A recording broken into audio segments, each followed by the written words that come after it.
संतोष देशमुखांचे भाऊ धनंजय देशमुखांची बीड पोलीस अधीक्षकांकडे तक्रार।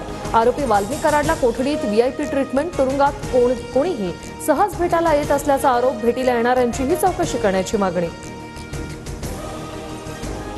बीड सरपंच संतोष देशमुखांच्या हत्येच्या निषेधार्थ 4 तारखेला परभणीत मूक मोर्चा। संतोष देशमुखांचे कुटुंबीय सहभागी होणार।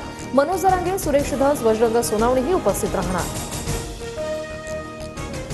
बीड हत्या प्रकरणाचा पोलिसांकडून योग्य तपास सुरू। आरोपींना फासावर चढवणं हाच आमचा प्रयत्न। विरोधकांकडून होणाऱ्या आरोपांनंतर मंत्री धनंजय मुंडेंची ग्वाही।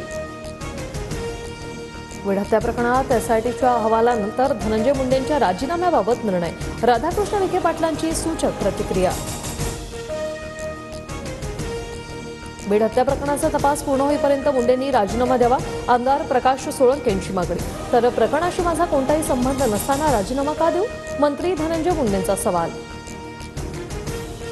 अजितदादांचं मौन पाहता धनंजय मुंडेंची विकेट काढून भुजबळांना मंत्रिमंडळात संधी मिळू शकते, वडेट्टीवारांचा मोठा दावा। तर कुणाचं काढून मंत्रिपद मला नको, भुजबळांची भूमिका।